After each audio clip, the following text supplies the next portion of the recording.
یہ سنگلاخ پہاڑ ان خونی معرکوں کے گواہ ہیں جو اس سرزمین کی آزادی کے لیے یہاں بپا ہوئے۔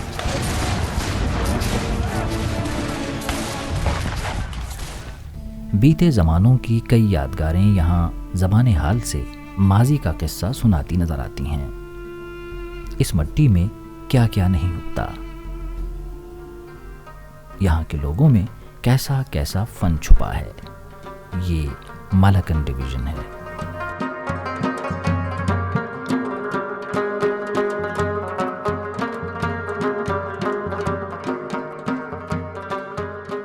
فلک بوس پہاڑوں کے حصار میں واقع بالاکن ڈویژن کے اس چھوٹے سے گاؤں ہریان کوٹ میں یہ دوست محمد طالب جان کا گھر ہے، جہاں تقریباً ہر فرد فنون لطیفہ کے کسی نہ کسی شعبے کی محبت میں گرفتار ہے۔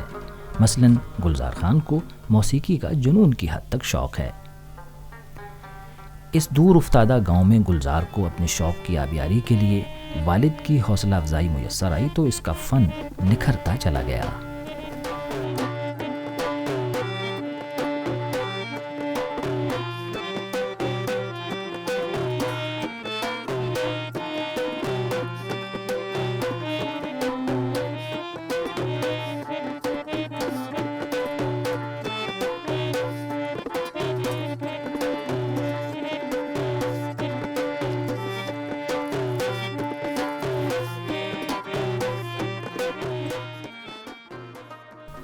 یہ الماس خانم ہے، دوست محمد طالب جان کی بیٹی، جنہیں اس گھر میں فنون لطیفہ کے حوالے سے ایک سازگار ماحول میسر آیا تو انہیں بھی مختلف رنگوں کے دھاگوں سے عام سی چھلنی کو ایک خوبصورت شاہکار میں بدلنے کا ہنر سیکھنے میں دیر نہیں لگی۔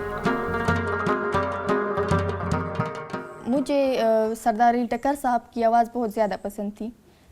میں ان کے ساتھ ملنا چاہتی تھی اور ان کے لیے کچھ کرنا چاہتی تھی۔ تو جب وہ پاکستان آئے تو میں نے ان کے لیے کپڑے پر ایک تصویر بنا دی دھاگے کی مدد سے۔ تو اس کے بعد جب میں نے گھر میں چلنی دیکھی تو سوچ آیا کہ یہ تصویر میں چلنی پر بھی بنا سکتی ہوں، تو اس کے بعد میں نے چلنی پر تصویر بنائی۔ عموماً گھروں میں خواتین کے لیے کشیدہ کاری تو ایک مفید مشغلہ ہوتا ہی ہے، مگر گاؤں کی کسی لڑکی کے لیے کشیدہ کاری سے ایک قدم آگے جا کر ایک بالکل نئے فن کی طرف راغب ہونا اور پھر رفتہ رفتہ مجسمہ سازی کی طرف آ جانا یقیناً ایک بہت بڑی بات تھی۔ الماس خانم کے لیے مجسمہ سازی ایک فن ہی نہیں بلکہ وہ اس ہنر کے ذریعے معاشرے کی سوچ میں ایک مثبت تبدیلی لانے کا خواب دیکھ رہی ہیں۔ اس مجسمے کے ذریعے میں اپنے معاشرے کی عکاسی کرنا چاہتی ہوں، کیونکہ یہاں پر عورتوں کو اجازت نہیں ہے کہ وہ اپنے رائے کا اظہار کر سکے۔ تو ان کے ساتھ جو زور زبردستی ہوتی ہے گھر میں کہ صرف گھر کے کام کرو اور تمہاری کوئی حیثیت نہیں ہے باہر کی دنیا میں، تو میں نے اس کے ذریعے اس بات کی عکاسی کی ہے۔ الماس خانم کا فن دنیا کو یہ پیغام دے رہا ہے کہ اگر موقع اور ماحول میسر آ جائے تو صلاحیتیں میٹھے پانیوں کے ان چشموں کی طرح اپنا رستہ بناتی ہیں جو جنگلوں اور پہاڑوں میں خود بخود پھوٹ پڑتے ہیں۔ دریاؤں کی لہر لہر روانی اور حد نگاہ تک پھیلی ہریالی، مالاکن ڈویژن میں فطرتی حسن کی یہ تمام دلاویزیاں ایک منظر سے دوسرے منظر کے ساتھ یوں پیوست ہیں کہ لمحہ بھر کو بھی ان سے نظر ہٹانے کو جی نہیں چاہتا۔ ان منظروں کی طرح یہ ہنر بھی ذرا کم ہی دیکھنے کو ملتا ہے، مگر کامران خان نے کاویہ کی مدد سے تصویر بنانے کے اسی ہنر میں مہارت حاصل کی ہے جسے سوختہ کاری کہا جاتا ہے۔ برش اور کینوس کی بجائے بجلی کے کاویہ سے لکڑی پر نقش بنانا ایک اچھوتا خیال تھا جو کامران خان کو بہت بھایا۔ جی میں بچپن سے فنون لطیفہ سے وابستہ ہوں، بچپن سے اسکیچز بناتا تھا، پھر پینٹنگ بنانا شروع کیا، اس کے بعد اسکلپچر میں بھی کام کیا خود سے، کبھی کسی سے نہ کسی کو دیکھا ہے نہ کسی سے کچھ سیکھا ہے۔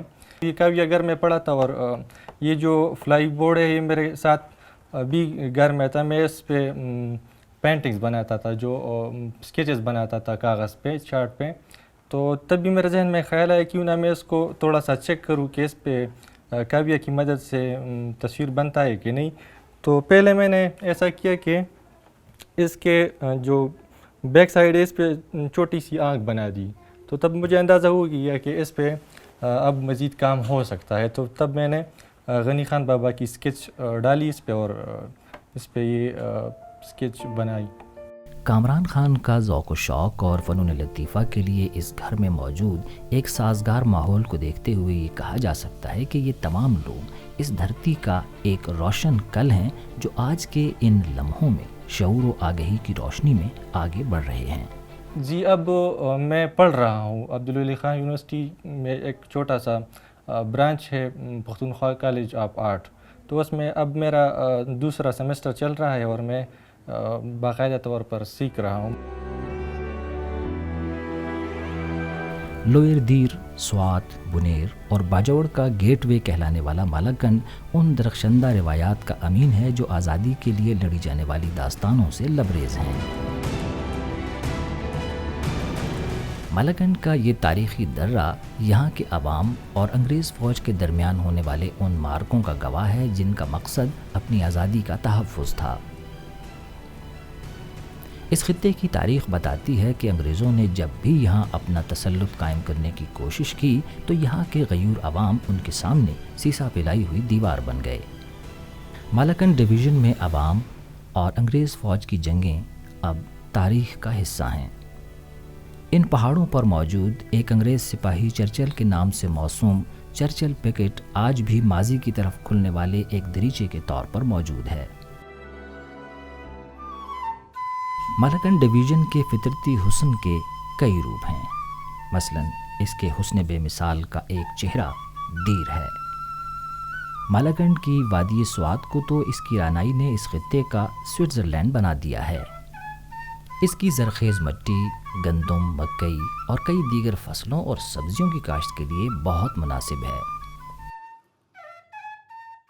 السلام علیکم ویور، میں ہوں آپ کا میزبان محمد وسیم طارق، پروگرام مٹی رنگ اور خوشبو کے ایک انتہائی انٹرسٹنگ ایپیسوڈ کے ساتھ، جس میں ہم بتائیں گے آپ کو خیبر پختونخوا کے مالاکنڈ ڈویژن کے بارے میں، جس میں قدرتی حسن بھی ہے اور ثقافت کے رنگ بھی.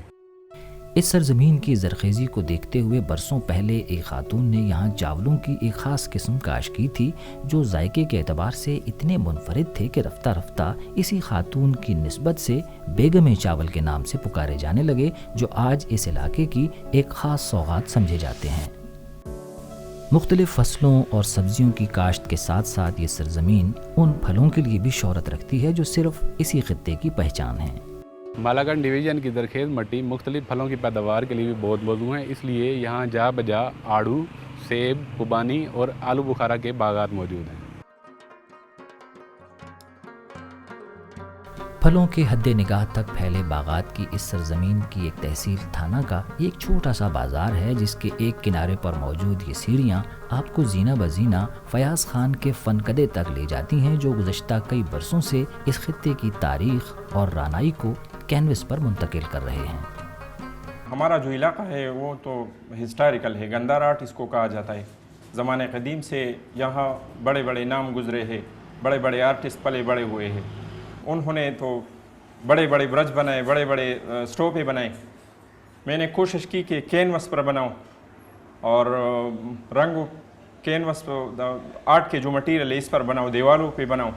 برش اور رنگوں کو اپنے احساسات کے اظہار کا ذریعہ بنانے والا یہ مصور ابھی شہرت کی سیڑھیاں تو نہیں چڑھا، مگر اس کے خیالات اس بات کی عکاسی ضرور کرتے ہیں کہ ایک نہ ایک دن یہ اپنی منزل کو ضرور پائے گا. ایک لینڈسکیپ پہ 20 دن 25 دن لگ سکتے ہیں، اور ظاہر ہے کہ حالات ویسے بھی آپ کے سامنے ہیں، تو اسی وجہ سے یہ بھی کر رہا ہوں اور معاش کا زیادہ فکر ہے تو اسی کے ساتھ ساتھ یہ کر رہا ہوں. تقریباً سب ساتھیوں کی یہی سوچ ہے، اور آرٹسٹ کی سوچ بھی یہی ہے کہ ہم ان لوگوں کو یہ دکھائے کہ آئے ہمارے علاقے میں ایسی جگہ ہے، ایسے تہذیب گزرے ہوئے ہیں، آپ آئے اور دیکھیں.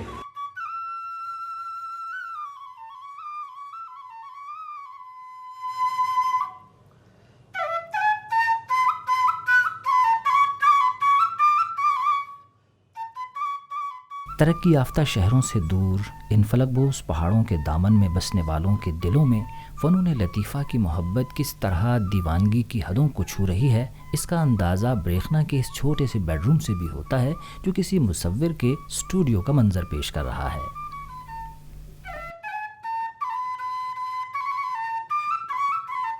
یہ تو ماحول پہ ڈپینڈ کرتا ہے کہ جب ہم جس ماحول میں پیدا ہوئے ہیں تو وہاں پر ہمیں ایسا ماحول میسر تھا جس کی وجہ سے ہم اسی فیلڈ کی طرف آئے. میرا جو بھائی ہے ارشد اطل, تو وہ جو ہے سب سے پہلے وہی کرتا تھا, وہ اسکیچز بناتا تھا, اسکلپچر بناتا تھا.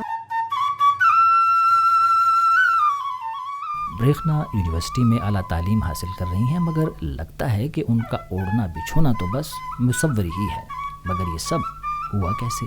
آرٹ کا کام جو ہے تو ہم نے تو یہاں سٹارٹ لیا, لیکن 2009 میں تقریباً جب یہاں حالات بہت زیادہ خراب ہو گئے تھے, تو ماحول جب تھوڑا سا ٹھیک ہوا تو ہم جو ہے کراچی گئے.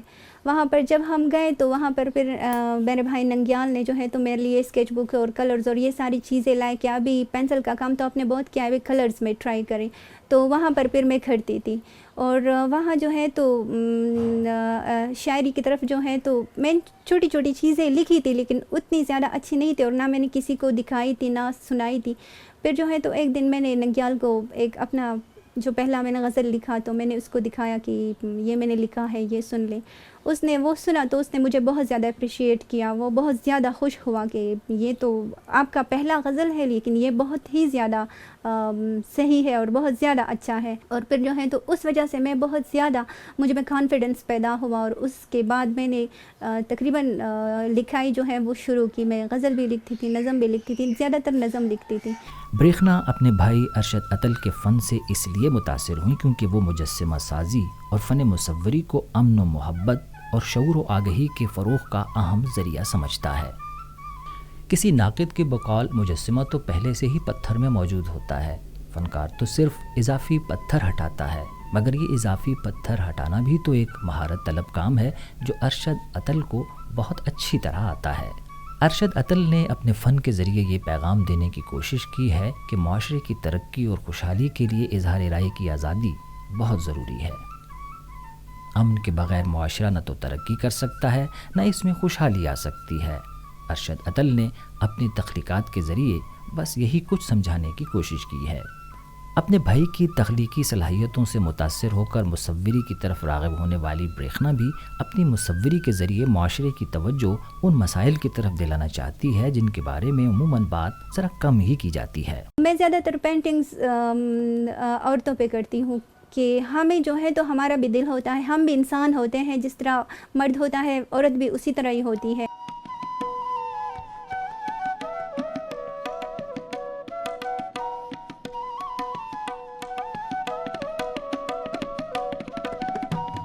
بریخنا اور ارشد اطل کی طرح ان کے بھائی شاہد ٹکور نے بھی مصوری ہی کو اپنی تخلیقی صلاحیتوں کے اظہار کا ذریعہ بنایا ہے. شاہد ٹکور کا تخلیقی ذہن کینوس اور برش کسی ایسے خیال کو مجسم کرنے کی جستجو میں رہتے ہیں جو دیکھنے والے کو کچھ سوچنے پر مجبور کر دے. مصوری سے پہلے جو ہمارا گھر ہے ہنر کور, وہ آرٹ سے وابستہ ہے, اور مجھے انسپائریشن میرے بڑے بھائی جو ارشد اطل مجسمہ ساز ہے ان سے ملی ہے.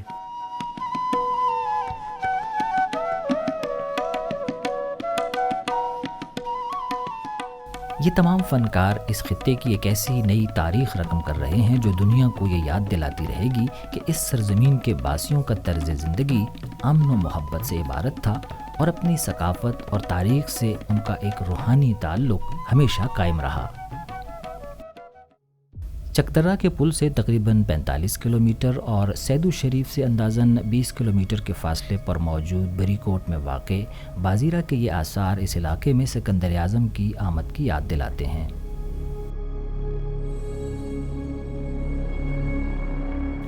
ان علاقوں میں چونکہ کئی صدیوں تک گندھارا تہذیب کا سورج چمکتا رہا, لہٰذا ہزاروں سال گزرنے کے باوجود آج بھی ان علاقوں میں کہیں نہ کہیں ان بیتے زمانوں کا کوئی نہ کوئی نقش ضرور نظر آتا ہے.